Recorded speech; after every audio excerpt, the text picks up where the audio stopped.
वो 15 मिनट की मीटिंग करें, उसमें खुल के बात करें कि जनाब ये चीज़ें मेरे लिए हैं, मैं ये डील ब्रेकर हैं।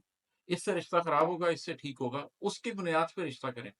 यहाँ तक कि शादी के कॉन्ट्रैक्ट में चीज़ें लिखवाएँ, यहाँ तो एक रिवाज बना हुआ है कि बस काट दो एडिशनल को। भाई एडिशनल को क्यों काट दो? शादी एक कॉन्ट्रैक्ट है। दुनिया के हर कॉन्ट्रैक्ट में पार्टियाँ एडिशनल बातें लिखवा सकती हैं। अगर कोई चीज़ आपके नज़दीक बहुत अहम है, तो शादी के कॉन्ट्रैक्ट के टाइम उसे डिस्कस करें। मैं अब मेरी वाइफ की एक सहेली है, उनके केस को जानता हूँ, उनको डिवोर्स हो गई थी और दूसरी शादी होनी थी और दूसरी शादी होनी थी फर्स्ट कज़न से। उनकी एक बेटी भी थी।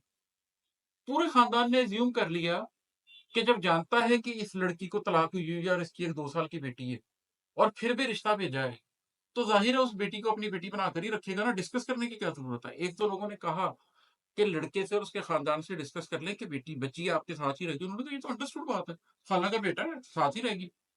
शादी के तीसरे दिन जब खातून ने कहा कि मैं अपनी बेटी को ले आऊँ, तो उन्होंने कहा मैंने तो नहीं रखनी। मैंने कब कहा कि मैं उस बेटी को भी लेके आऊँगा, मैंने तुम्हारे लिए रिश्ता भेजा था नाना पहले। सारी ज़िंदगी उस बच्ची को ना माँ नसीब हुई, ना बाप नसीब हुआ, नाना के साथ रहती रही। आपने पहले क्यों नहीं बात की? आपने क्यों गुड फेथ में अज़्यूम कर ली? आपको नहीं अज़्यूम करना चाहिए था।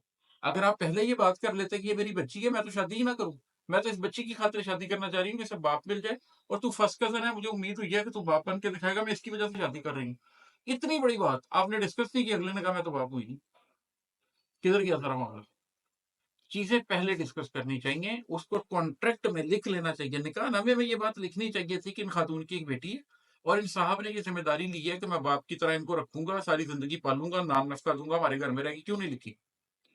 ये बातें जब आप नहीं करते तो बाद में मसाइल होते हैं। तो ये पूरी पिक्चर है। मैं तो लोगों से कहता हूँ अगर कोई मेरा जानने वाला हो, उन्होंने शादियाँ करनी है, मैं कहूँगा भाई आ जाओ आधे घंटे के लिए। मैं तुम्हें बैठ के अभी तुम्हारी लाइफ मिशन स्टेटमेंट बनवा के अभी बता देता हूँ तुम कंपैटिबल हो या नहीं।